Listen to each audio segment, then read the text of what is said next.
Hey, we've got a problem here. It ain't got no damn drain holes. This is probably the most important TJ maintenance video you're ever going to watch, so pay attention. In an earlier video, we documented probably the single biggest problem with the Jeep TJ that was engineered by the factory, and that was the fact that there's no damn drain holes.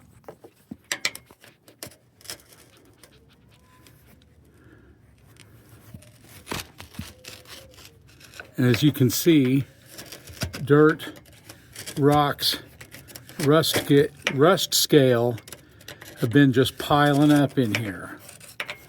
Okay, now if you don't address that, eventually what you're going to have is frame rot. So pay attention, we're going to show you how to handle this. Start out by removing your lower control arm bolt. That's going to take a pair of 21mm wrenches.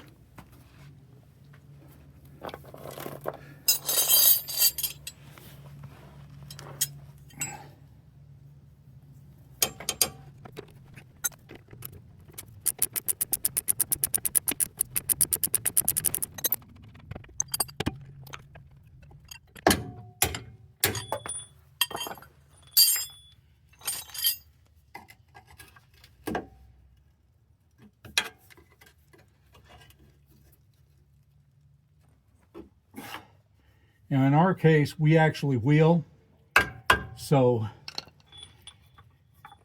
this may take a little manipulation because we're actually bent right here.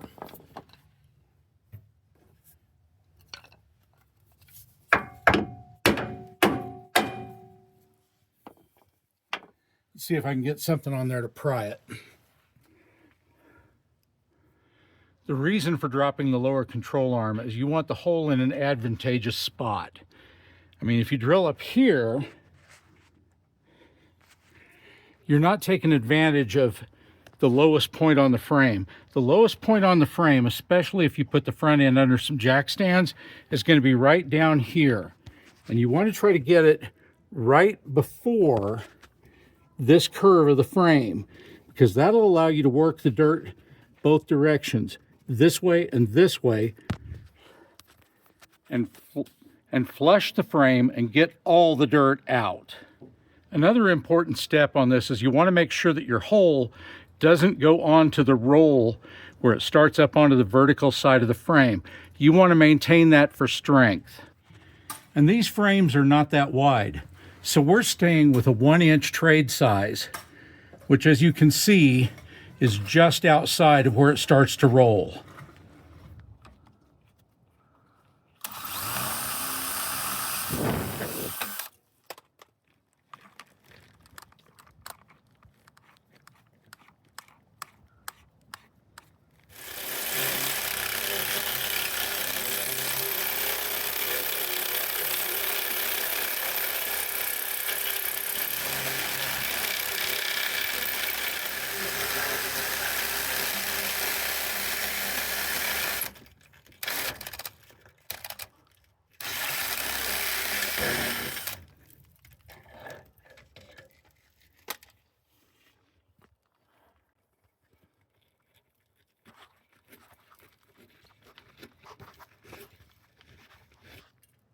Let there be drain hole.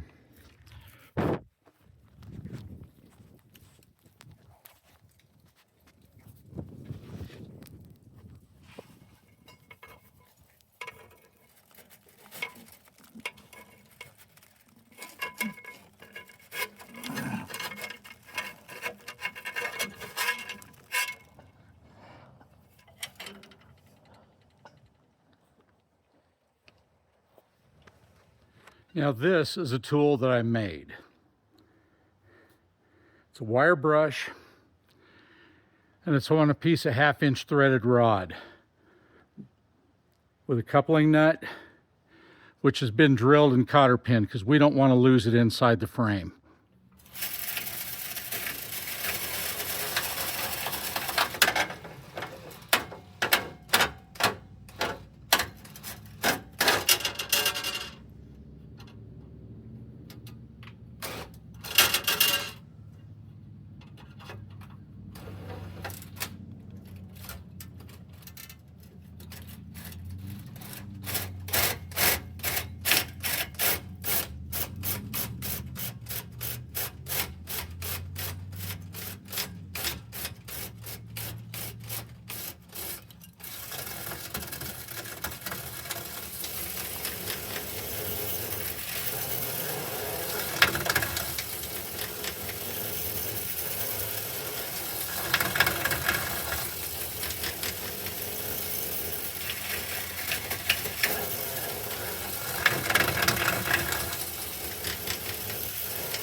Yes, it is.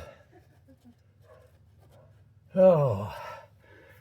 And getting the frame cleaned out so that I can make it last another 25 years.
Now, this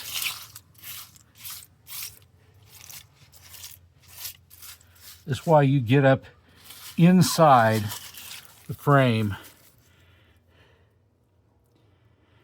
and you run something in there. I don't care if it's a piece of jack chain on a rod or something that'll beat up the inside of that a little bit. I elected to go with a wire brush, but the main thing is you got to get that loose scale off of there. Then you're going to go with a rust encapsulator that's going to convert any rust that's on the inside of the frame to a black oxidized metal, and then you're going to go in with frame cavity wax. Now let's see if we can extract the brush. This may be a job.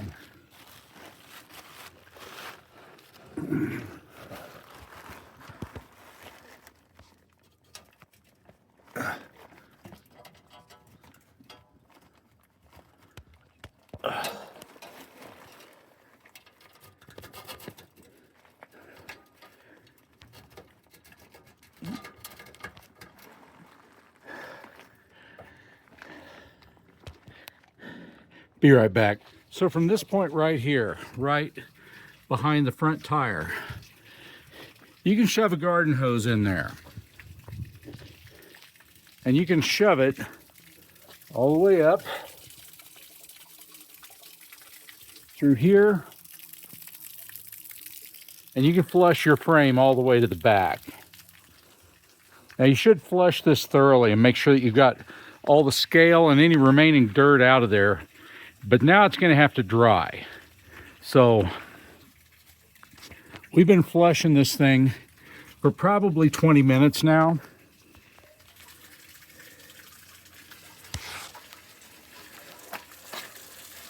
And we've run this up and down and up and down in the frame. A standard garden hose will fit in the hole. And you can see that now we've got pretty much just clean water running out. You've got places that you can stick your finger in there and you can verify that you've got the majority of the scale and the dirt out.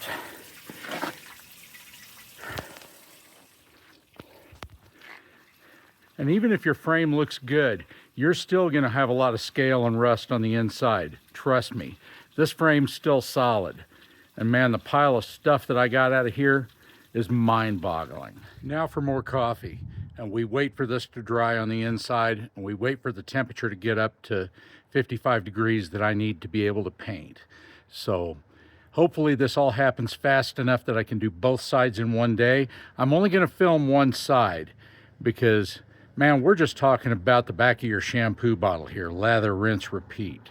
So there is no reason for me to film both sides. I show one, it's the identical process for the other side. So I think you guys can handle that. But I'm going to have more coffee. I'm going to let this dry, and then we're going to get into the paint. Houston, we have a problem. I read the directions. I'm going to have to go ahead and put this side back together and get the other side prepped, because once I start spraying the Eastwood Rust Encapsulator frame cavity spray, I have a very limited window to get it done, because they don't tell you that you need, if you've got to stop and start, that you need some pre-prep stuff. They don't tell you about that when you buy it. And when you read the directions, man, there it is. So once you start spraying, you've got a pretty limited window. And you're going to have to plan your spray, because the hose they give you is only about 24 inches long. So you've got to stick it in, spray as you draw back, move to the next hole, stick it in, spray as you go back, and you got to try to get even coverage all the way through the frame. So this is going to be kind of a challenge, but we're going to get this side put back together and go ahead and get the other side prepped up. I'm not going to film that. You've seen it already, but that way when we start spraying, we'll start with the drivers, we'll move to the passengers and give it some additional dry time, but hopefully by then we'll be good to go. It requires 55 degrees to spray. We're at 58, so we're right on the ragged edge. I'm hoping my temperature doesn't drop, but you know, hey, this has got to be done. So we'll talk to you in a little bit. Now, when you got clean water from one end all the way to the other, I believe you're good.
Now let's let it dry and let's get ready to paint the inside of the frame. Just a little bit about the tool that I made to do this. It started out with a chimney sweep brush. Now, the first rendition of it using the 1/2-inch rod was way too stiff. This happened trying to get the brush to actually go up inside the frame. Now this is only going to be good for one use because, you know, we brutalized it pretty bad, but you should only have to do this once every 10 years. You know, as long as your frame's good and as long as it's rust treated, this stuff will last for quite a while. But what we wound up doing was we wound up taking another chimney sweep brush, thread it into a spanner nut, take another spanner nut, run it down the inside, and weld it, and then drill it and cotter pin it. Yeah, my welds on this were nothing to write home about. I was doing it on my welder, my little bodywork buzz box, running off a generator. And if you've ever tried to run a buzz box off a generator that's barely big enough to run it, you'll find that you got to crank your heat all the way up and your wire speed almost all the way off to get it to even weld. And I may have done better if I'd have stripped the chrome plating off of these nuts first, but I didn't do that. I needed to get the job done, so I just did what I had to do. Don't hate me. I know that everybody that's a welder is going to beat me up in the comments.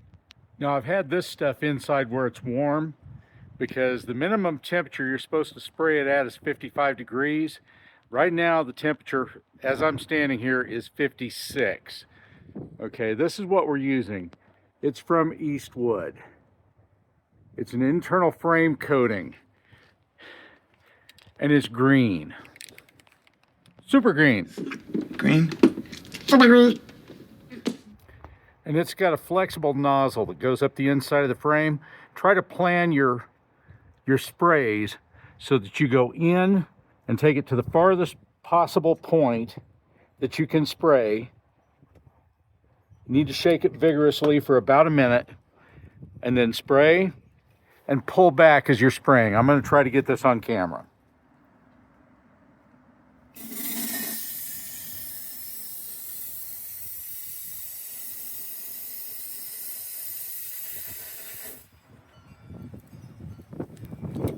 Just inchworm your way down the frame. Go in all the holes, spray it, pull back, move to the next hole, shove it in, spray as you're pulling back, and just move right on down the line. Your next step in all this mess is going to be your body cavity wax. This is a product by 3M. This is what you're after. Cavity Wax Plus. This is going to provide a film that keeps any oxygen and moisture off of your metal on the inside of your frame. That's where your rust is going to start. Rust is kind of like fire. Fire takes fuel, heat, and oxygen. Well, rust takes fuel, water, and oxygen in order to form. If you take away any one of the three, you have no rust. Obviously, you need the steel for your frame. So the obvious thing is take away the oxygen. You'll never rust. That's the reason that this frame has lasted as long as it has, because it was rust proofed when it was new. Not all of them were. Now you're going to need one other thing to do this product. This is your wand kit. That's going to allow you to go up inside the frame and spray this stuff and get thorough coating all over the inside of the frame. Just like with the Eastwood cavity paint, you're going to move from hole to hole, spray and draw back, and just inchworm your way down the frame until the whole thing's coated.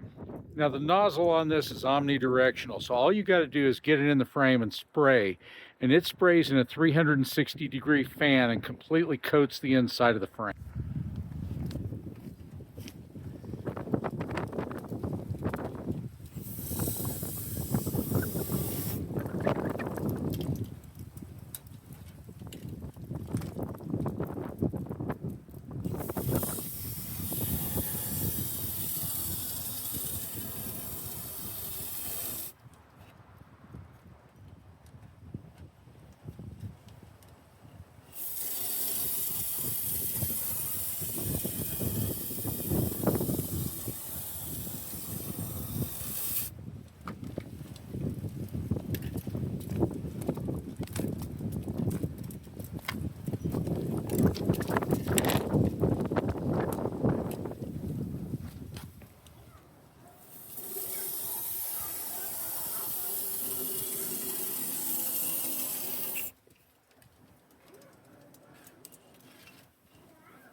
That's the process. So if you found this information helpful, please like, share, and subscribe. And help us push out this content to more people. Let's keep these TJs on the road where they belong, not in the scrap heap.